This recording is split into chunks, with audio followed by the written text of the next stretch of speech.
Sur ces images, nous voyons le petit-fils de Simon Kimbangu, qui est le conseiller direct de l'actuel chef spirituel. Il s'appelle Diangienda Joseph. À sa droite, nous voyons son épouse, et à sa gauche, l'épouse de son frère. Il est salué en tant que conseiller direct du chef spirituel et petit-fils de Simon Kimbangu.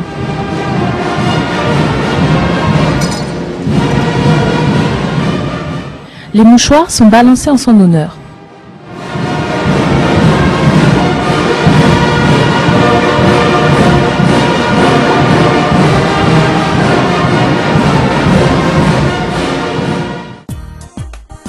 En suivant les recommandations de son père, Diangienda Nkultima, le premier chef spirituel de l'église kimbanguiste, et de son grand-père, de faire de l'agriculture pour lutter contre la crise mondiale à venir, il a réussi à construire cette résidence flambant neuve. L'agriculture lui permet de nourrir sa famille.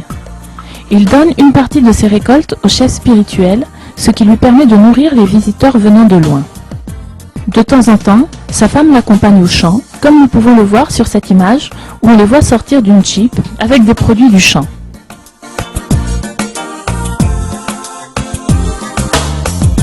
Nous sommes à plusieurs kilomètres de Nkamba.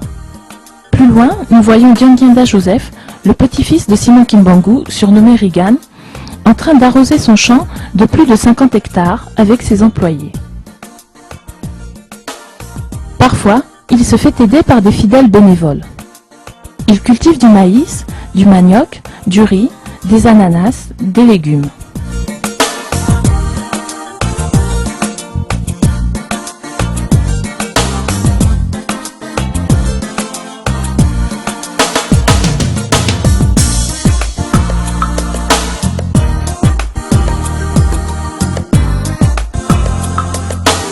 Tous les jours, il vient s'occuper de sa culture. Il participe avec ses employés à l'entretien de son champ. Un petit ruisseau permet le ravitaillement de l'eau pour l'arrosage.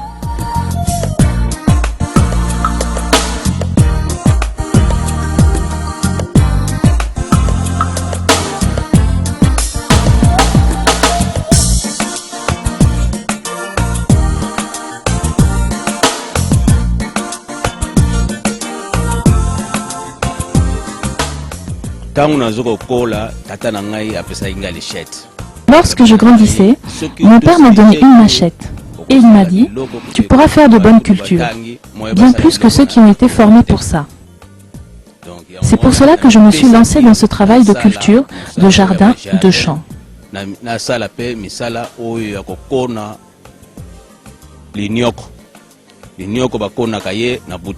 Je fais des champs de manioc.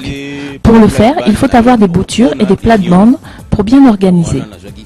Je ne fais que suivre les recommandations de mes parents. Tout cela, je ne l'ai pas appris à l'école. Nous avons un sol riche. Je n'ai pas besoin d'utiliser d'engrais chimiques. Je ne mets que des terreaux pour ma culture.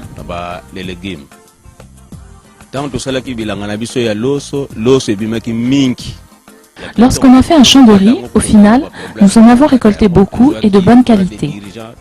Pour couper cela, nous avons eu des difficultés. On a eu recours à 2 grands groupes de chorales kimbanguistes. Nous avons eu 250 sacs de riz. Notre projet d'avenir, c'est de faire des champs d'arachides, de soja et de maïs.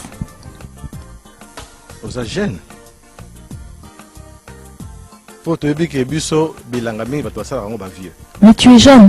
Dans notre culture, c'est les vieux qui s'occupent des champs. Toi, tu le fais et tu es entouré de jeunes. Si nous les jeunes, nous le faisons, nous pourrons faire une grande étendue. Un vieux ne pourra pas faire beaucoup et ne ferait qu'une petite étendue. Quand on observe bien, on voit que Nkamba est en train de vraiment s'agrandir. On remarque que de plus en plus de visiteurs viennent à Nkamba. Si nous on croise les bras, qui va les nourrir? Tout ce que nous faisons permet de nourrir Nkamba. Quand on voit bien, l'église ne peut pas tout faire.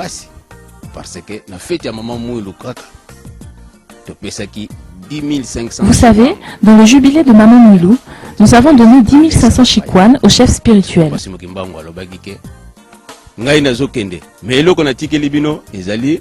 Notre grand-père nous avait dit avant de s'éloigner, « Je vous laisse une chose pour vous nourrir, c'est le manioc. » Il nous a dit, « Si vous avez cela, vous ne les vendrez pas, car vous aurez beaucoup de visiteurs qui vont venir de partout et ils auront besoin de se nourrir. »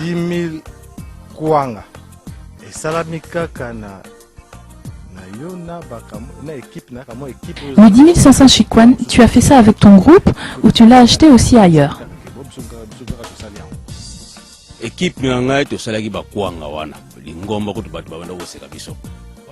Je l'ai fait avec mon petit groupe. Il y a même d'autres fidèles de l'église qui se moquaient de nous. Cependant, lorsque nous avons offert les chikwan au chef spirituel, lui qui nous a toujours conseillé de faire l'agriculture, il était très content de voir toutes ces chikwan que nous avons offerts. Il y en a qui avaient amené leurs chikwan pour vendre, mais quand nous avons offert les nôtres, les leurs n'ont pas été achetés. Tous ces légumes, nous les avons plantés avec des graines. On a fait des pépinières et quand ça a commencé à pousser, on les a divisés en plusieurs parties pour les mettre dans les champs. Ce ne sont que des produits issus de l'agriculture biologique, comme ceux que vous aimez en France. Il n'y a pas d'engrais chimiques.